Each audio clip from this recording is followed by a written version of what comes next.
Olá, seja bem-vindo ao sexto podcast do nosso canal Direito Simplificado. Hoje nós vamos ter como tema o trabalho infantil. Eu sou a Ana. Eu sou a Raquel.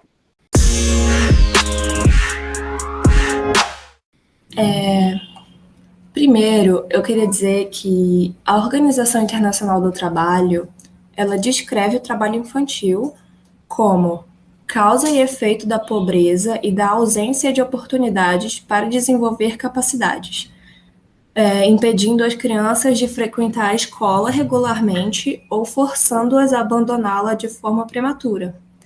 É o tipo de trabalho que priva as crianças de sua infância, seu potencial e sua dignidade, e que é prejudicial a seu desenvolvimento físico e mental.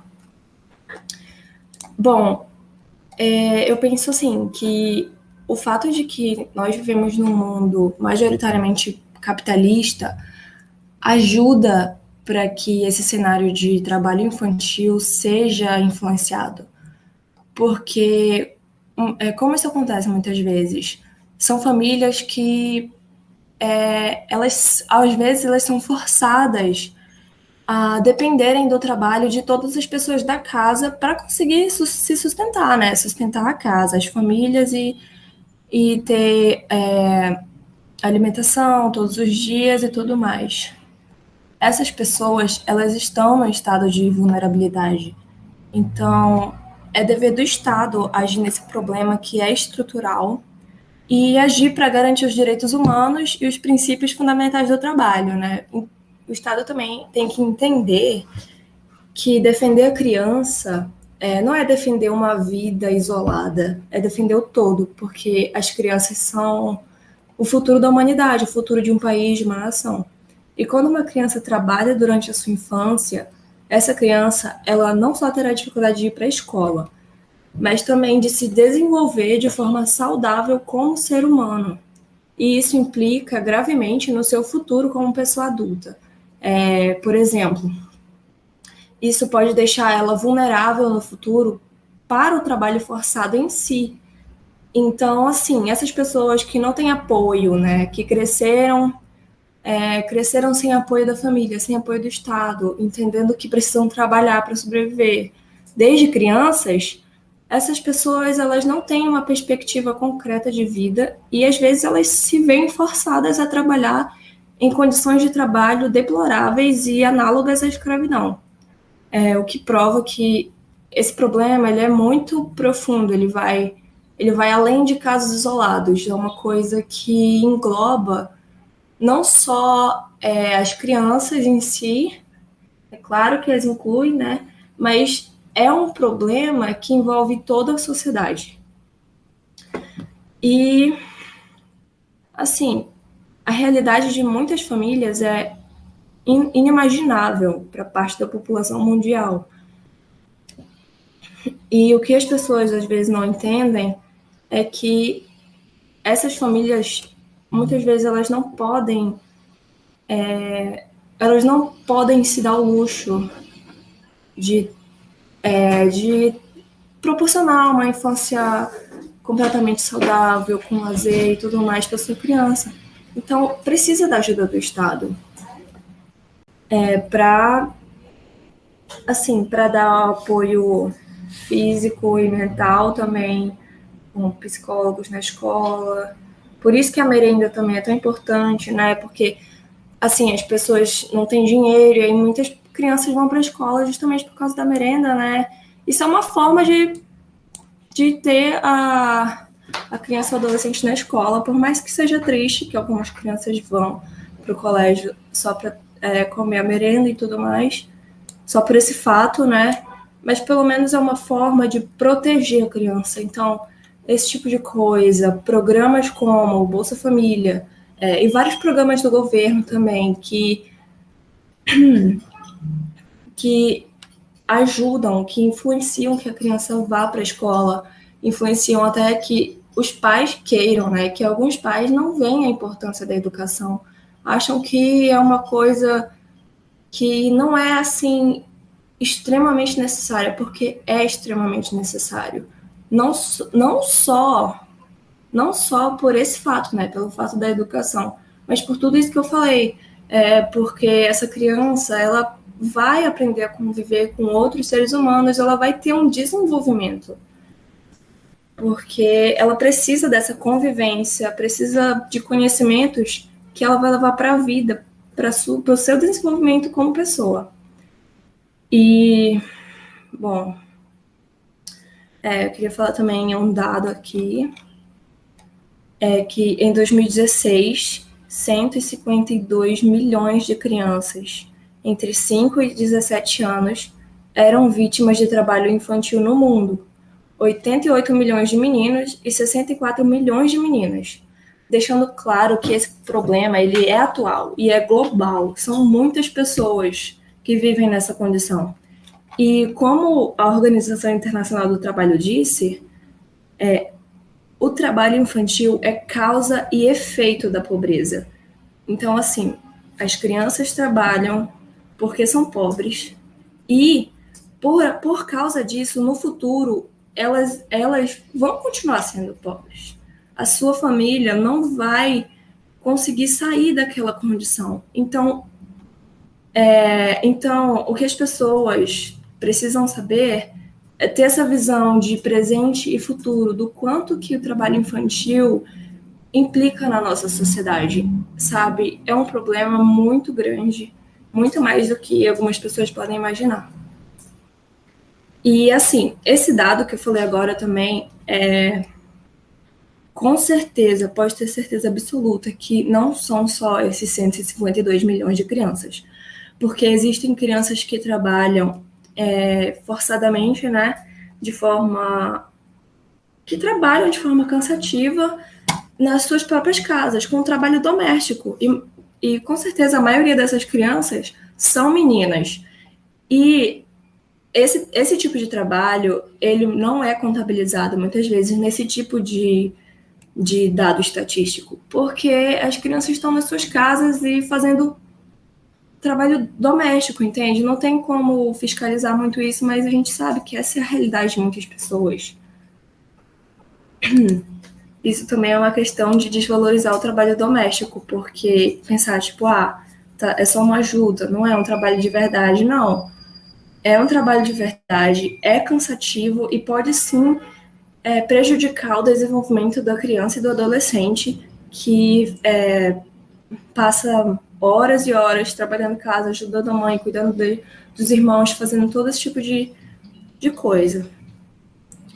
Enfim, a Raquel vai falar um pouco também sobre a parte jurídica e algumas leis que amparam a criança e o adolescente, como, por exemplo, o artigo 227, né, que foi inserido na Constituição de 88, que garantia a proteção integral da criança e do adolescente e colocava eles a salvo de toda forma de negligência, discriminação, exploração, violência, crueldade e opressão. Claro que isso é um avanço importantíssimo para o combate ao trabalho infantil, mas com certeza não resolve o problema por inteiro, porque o Estado precisa de ações para isso. E também com a ajuda das ONGs e tal, o problema pode ser diminuído, mas com certeza ainda tem muito trabalho pela frente para conseguir erradicar esse tipo de trabalho do nosso país e do mundo também. Bom, dando agora algumas ressalvas sobre o que a Ana falou, e realmente o perfil dessas crianças que são inseridas no trabalho infantil, elas são crianças que vêm de situações de vulnerabilidade social. Elas vêm de famílias extremamente pobres, em locais de alta miséria e desigualdade social, ou até mesmo elas são órfãos, em locais onde não há auxílio efetivo a essas crianças. Então, o recurso delas, né, o caminho, elas acabarem indo trabalhar, né, aceitando qualquer forma de trabalho, enfim. Muitas dessas crianças, segundo os dados da ONU, têm menos de 10 anos de idade. Elas trabalham em situações e locais que oferecem riscos à sua saúde e sua integridade física e social, além de terem sua infância roubada e de não terem acesso ao direito universal à educação. falando um pouco, explorando mais um pouco desse perfil, a ONU ela fala que essas crianças elas estão inseridas, elas exercem algumas funções que geralmente são as mesmas, né? Que no caso, como a Ana falou, trabalho doméstico, o trabalho rural, geralmente elas ficam em lavouras de cana, enfim. Elas trabalham na rua, engraxando sapato, vendendo bala. Quantos de vocês já não viram crianças vendendo balas no sinal, vendendo balas na frente de algum estabelecimento, né? Limpando vidros de carro. Acho que esse é o mais comum que a gente, em cada sinal dessa cidade, a gente consegue observar. Elas exercem funções perigosas no campo, elas trabalham em carvoarias, olarias e minas. E o último é a exploração sexual. Essa não somente traz consequências físicas para a criança, como uma possível gravidez, doenças sexualmente transmissíveis, doenças que podem afetar essa criança no futuro, como um câncer, não sei, consequências não somente físicas, como doenças, né? Essa criança não está, essa consequência de exclusão de educação, essa criança não vai ter, só tendo acesso à educação, e também vai ter consequências psicológicas, né? Porque um estupro acarreta consequências para o resto da vida de uma pessoa. Ana, tu falou também sobre a parte da função da criança dentro de casa, né? Isso. Uhum. Quer debater um pouco sobre isso? Porque existe uma diferença. A diferença entre a criança estar em uma condição de trabalho infantil e a condição da criança estar fazendo tarefas domésticas, né? Sim, eu concordo que exista uma diferença. Só que o que eu quis dizer é que quem passa fim de semana em casa, assim, de repente tem uma família grande, percebe que o trabalho em casa às vezes pode ser muito cansativo. É claro que uma criança, quando ela ajuda nas tarefas domésticas, pode ser bastante educativo e tal, até para o crescimento dela, como uma pessoa prestativa e tudo mais. Mas, por exemplo, quando essa responsabilidade cai toda sobre uma criança, sei lá, por exemplo, cai em cima da mais velha, que normalmente o que acarreta mais responsabilidades dentro de casa e também com os irmãos.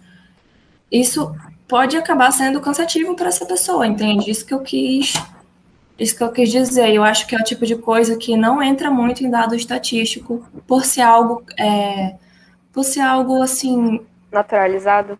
E também é muito caseiro, entende? Uhum. E Não, até não hoje as sim, pessoas pensam assim, até de empregadas domésticas, que não é um exatamente. trabalho assim de verdade, entende? Uhum. Foi como eu lembrei agora, tô falando assim, lembrei agora do episódio passado, que as desempregadas domésticas, elas lutaram tanto, elas foram as últimas a conseguir os seus direitos efetivos, porque elas não eram consideradas nem trabalhadoras. Uma das grandes Pois ativistas que falavam contra as leis das empregadas domésticas, ela falava, empregada doméstica é trabalhador? Ela não é só mais uma auxiliar da minha casa? Então, realmente, como a Ana disse, essa cultura, essa construção vem desde o lar, né? então, assim, é claro que algumas famílias não têm quem cuide da casa, né? E acaba sobrando para as pessoas da família, da casa em si. Uhum. Mas eu acho que quando esse trabalho se torna uma coisa cansativa, impede essa criança de prestar atenção no que foi dado na escola, de ter momentos de lazer, que é muito importante para o psicológico e para o desenvolvimento. Quando chega nesse ponto, eu acho que tem que ter uma intervenção do Estado para ajudar aquela pessoa, entende? Uhum.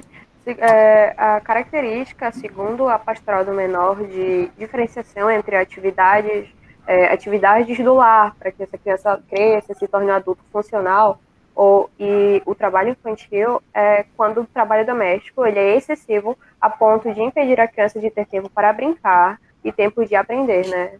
Como tu bem disse.